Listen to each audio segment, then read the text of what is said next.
Well, the UFC like to kind of like put you to one side for a little while after you fought for a title and give you a bit of a break. I don't know whether that's intentional or what, but I had about 4 months where I didn't even have to think about a fight. Yeah. I'm sure it was something like that, and it was way too long for me. I like to fight every week pretty much.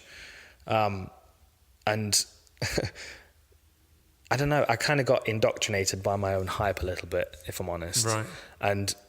And this was partly because as soon as the fight was over, and obviously the countdown showed, the prime time had really sold the event. Yeah. You know, a lot of people watched it, and it was the most hyped a GSP title defense in years at the time. It felt crazy. like there was a real rivalry. There was anger, and yeah, it was crazy. It just became such a big deal. And then after that, I drove from New York to Florida. Right. Just took a road trip and stopped off at a bunch of places, and everywhere that I stopped, everyone recognised me. Everyone, recognised the haircut or whatever, and everyone came up to me. They were like, "Oh, I love your fights. You know, just work on your wrestling, get that takedown defense, and you'll be back and you'll get that belt."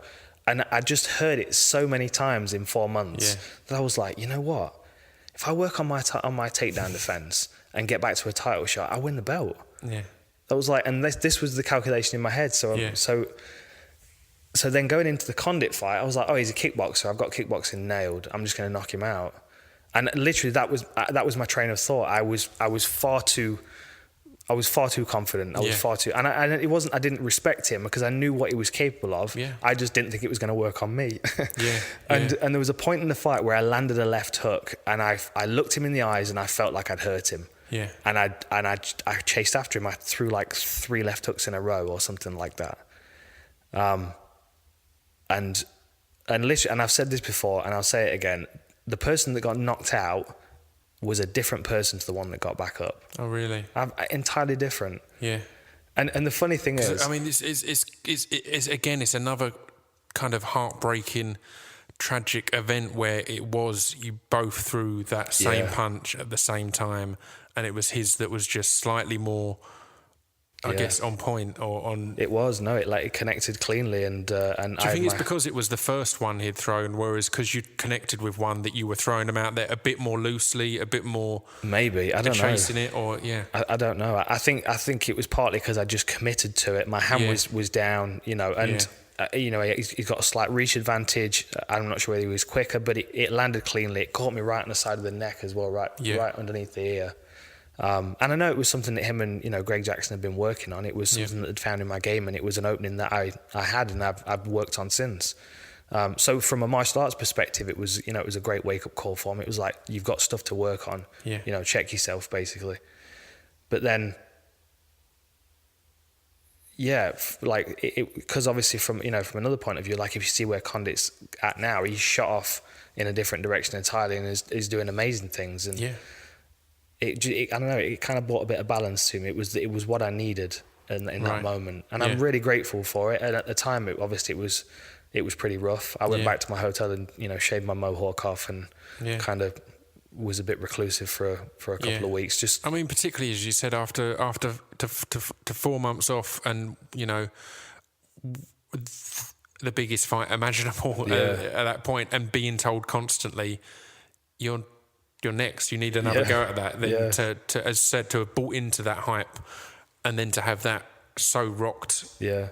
Rocked out at you. And the last time I fought at the O2 Arena was Roy Markham. I knocked him out in the first round. And I was confident I was going to catch Carlos as well. I just went to fight too overconfident. But I'm grateful for it. I really am. I follow him on Instagram, and I'm a big fan. He's a good fighter. I needed that. It was necessary at the time. So what was the rebuild plan after that? You said a different guy got up from then. What did that guy do? Well, I was frustrated with myself, and that wasn't the rebuilding wasn't rebuilding the right way. In hindsight, I was angry with myself because I knew that my confidence had gotten away with me. In my head, I knew that. In my head, I thought to myself, okay, I'm going to knock Carlos Condit out. I'm going to get one more fight. I'm going to beat him, and then I'm back in for a title shot. And I'd not really considered anything outside of that. And the problem is that I'd always I'd always considered myself an underdog, and going into that fight, I didn't. Yeah.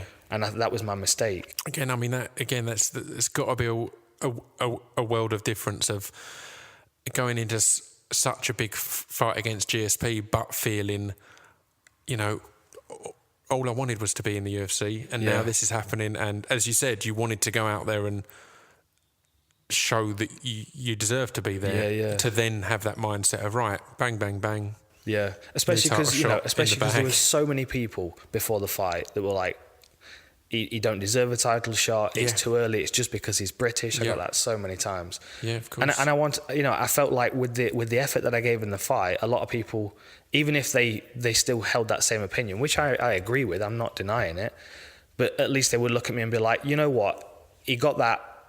He got that based on timing and situation, but he did a hell of a job. Yeah, again, it's something that we've discussed in the past. I think people can be so ignorant on what a person has done to get a title shot and ignore what the champion has done to put them there, if you know what I mean. If you're in a division like that where GSP has cleared everyone else out, it's logical that you're maybe jumping ahead of a few people. There's a few people ahead of you and you're getting the title shot, but they've already lost to the champ and you haven't yet. So, it's not as simple as it's just getting an unnecessary push. It's the same as Connor's getting now. People saying he doesn't deserve the title shot. It's like, well, Aldo's beaten everyone else, he's cleared out the division, so it is a logical title.